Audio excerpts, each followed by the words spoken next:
उस धूर्तता भरे माहौल में सनी और बॉबी का जो ये व्यवहार है और प्रकाश कौर का जो ये व्यवहार है और स्वयं हेमा का जो व्यवहार है, अब आप देखिए, धर्मेंद्र भी भारतीय जनता पार्टी के टिकट पे गुरदासपुर से सांसद रहे, सनी देओल भी गुरदासपुर से सांसद हैं, हेमा मालिनी मथुरा से सांसद हैं। पार्टी का भी अपना संस्कार होता है ना। एक पार्टी से सांसद जया बच्चन भी हैं। अब मैं क्या बोलूं, जैसी पार्टी वैसा ही संस्कार वो परोस रही है।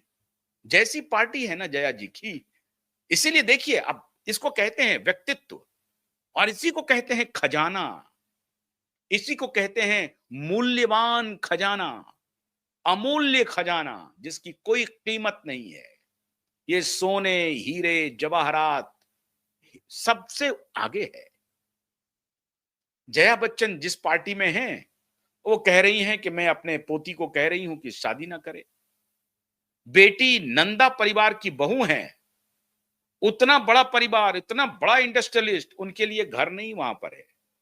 वो मायके में आके रहती नहीं, मायके में रहने में कोई दिक्कत नहीं है, ये मैं नहीं कह रहा हूं, रहना चाहिए, लेकिन वो ससुराल से उनको कोई लेना देना नहीं है।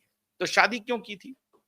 करनी नहीं चाहिए थी। और ये कह रही है कि जिस वक्त शादी हुई मैं हैरान थी, परेशान थी। I thought that I lost my precious thing, I could not stop my crime, I could not stop my tears. लीजिए साहब, दुनिया में हर बेटी अपने माँ बाप के लिए बहुत प्यारी होती है।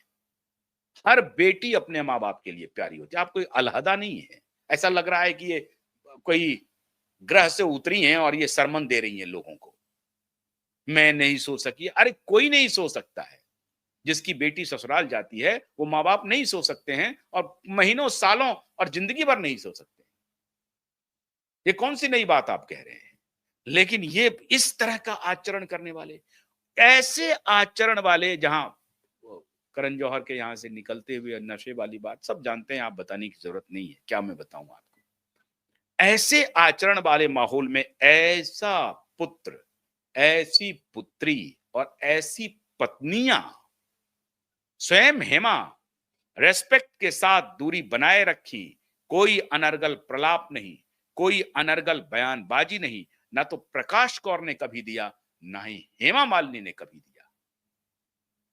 दोनों सौतन हैं, लेकिन दोनों सौतन ने एक दूसरे के प्रति जो रेस्पेक्ट है उनका, वो बरकरार रहा, बना रहा। मैंने बयान आपको सुनाए कि प्रकाश कौर ने क्या हेमा के बारे में कहा और क्या अपने पति के बारे में कहा, और हेमा प्रकाश के बारे में क्या कहती है, इज्जत देती है, उनके बच्चों के बारे में क्या कहती है, उनके बच्चे किस प्रकार से हेमा को इज्जत देते हैं। इसको कहते हैं परिवार, इसको कहते हैं मिट्टी की सुगंध। और इसीलिए वो फार्म हाउस में जाके रहते थे। ये तो खेती करने के लिए बच्चन साहब उत्तर प्रदेश में खरीद लेते हैं फार्म, किसान भी बन जाते हैं। लेकिन धर्मेंद्र वाकई में किसान थे, वो फार्म हाउस में रहते थे, खेती भी करते थे, और वो जो कुछ भी उगाते थे वो पूरी दुनिया से शेयर भी करते थे, वहां रहते थे, कुछ शेर व शायरी भी करते थे। तो ये थे धर्मेंद्र, मिट्टी से जुड़ा हुआ इंसान, 100% कहीं नकली नहीं, हमेशा असली रहे, असली बने रहे। शादी किया तो निर्वाह किया और दोनों परिवार के साथ बराबर सम्मान के साथ जिंदगी जिया, और इसीलिए सभी बच्चों ने धर्मेंद्र को प्यार किया। अब आप सोचिए, 1984 में सनी देओल की शादी होती है, उनके 2 बच्चे हैं, और उस वक्त सनी देओल का भी नाम जुड़ा, डिंपल कपाड़िया से जुड़ा, अमृता सिंह से जुड़ा, लेकिन पीछे में पूजा देओल उनके साथ चट्टान की तरह खड़ी रही। जिससे सनी ने मोहब्बत की लंदन में, उसी को निभाया आखिर तक, और अभी भी उन्हीं के साथ है।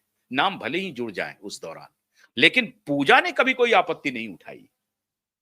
पूजा का तो बहुत लोग नाम भी नहीं जानते हैं कि सनी देओल की पत्नी कौन है, और वो किसी से कम खूबसूरत नहीं है, भला की खूबसूरत भी है, और बहुत अच्छी राइटर भी है। मैंने बताया ना आपकी एक फिल्म की उन्होंने पटकथा लिखी है।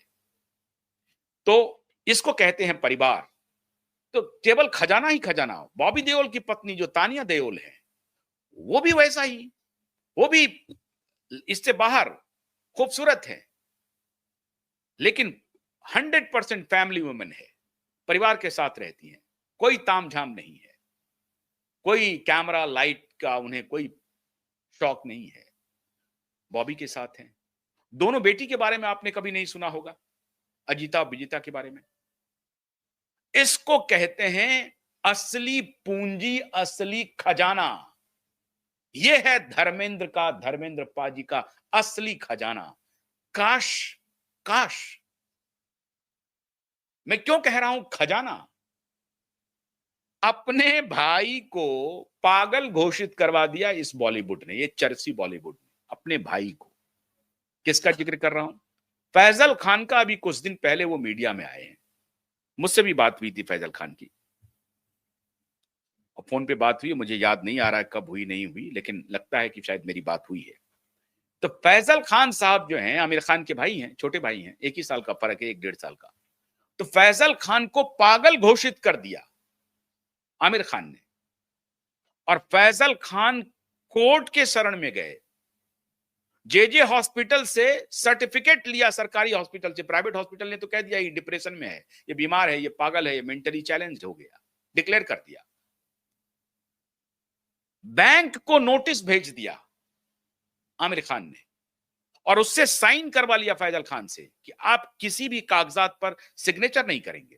क्यों? क्योंकि आपकी मेंटल स्थिति ठीक नहीं है, आप मानसिक रोगी हो चुके हैं, आपकी मानसिक हालत ठीक नहीं है, तो कहीं पर कोई आप सिग्नेचर कर देंगे। यह लिखवा लिया फैजल खान से, एक लीगल डॉक्यूमेंट बना लिया कि मैं कहीं पर सिग्नेटरी नहीं रहूंगा। और बाद में फैजल खान क्या करने लगे? बकरी पालने का बेचारा व्यवसाय करने लगे। यह हालत हो गई। कुछ हजार रुपए तनख्वाह पर फैजल खान को नौकरी करना पड़ा। यह है बॉलीवुड। और जेजे हॉस्पिटल से जब सर्टिफिकेट मिला कि नहीं, आपकी मेंटल कंडीशन बिल्कुल फिट है,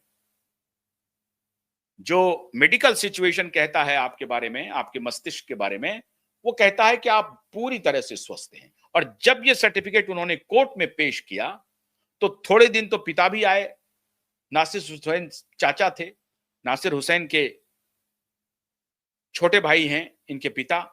नासिर हुसैन साहब आप जानते हैं, बहुत मशहूर प्रोड्यूसर डायरेक्टर रहे हैं। तो कोर्ट में इनके पिता इनका साथ देने के लिए गए 1-2 दिन, उसके बाद वो भी छोड़ दिए। लेकिन फिर अदालत में उस सर्टिफिकेट को पेश किया फैजल खान ने कि मैं मेंटली चैलेंज नहीं हूं, मेरी मानसिक स्थिति बिल्कुल ठीक है। फिर कोर्ट ने आमिर खान को फटकार लगाई, उनके वकील को फटकार लगाई, उनके परिवार के वकील फटकार लगाई, और बोला कि बाहर जाइए आप। आमिर खान ने अपने परिवार में माता, सब लोगों को कब्जे में कर लिया, क्योंकि अकेला वो पैसा बहुत ज्यादा कमाने वाला था, सबको कब्जे कर लिया था। लेकिन कोर्ट ने कहा कि फैजल खान की मानसिक स्थिति बिल्कुल दुरुस्त है। ये चलता है। ये तो बाबर औरंगजेबों का क्या बताएं इस बॉलीवुड को। लगता है बाबर, तैमूर, औरंगजेब सब पहुंच गए हैं यहीं पर। आमिर खान जैसा जो चॉकलेटी हीरो है ना, जैसे आप मिस्टर परफेक्शनिस्ट कहते हैं ना, उनका मैं किस्सा सुना रहा हूं, और किस्सा नहीं सुना रहा हूं, सत्य घटना आपके सामने रख रहा हूं। फैजल खान का इंटरव्यू मौजूद है मीडिया के सामने में। तो आमिर खान ने उनको पागल घोषित करवा दिया। बॉबी देओल, सन्नी देओल में ऐसा कुछ नहीं है, ना ही विजेता में, ना ही अजीता में, ना ही ईशा में, ना ही अहाना में, ना ही हेमा में, ना ही प्रकाश में। ये है धर्मपाजी का असली खजाना। 90वां सालगिरह उनका खत्म हो गया 8 दिसंबर को। 9 दिसंबर को ये पूरा फार्म हाउस खोल दिया गया आम पब्लिक के लिए।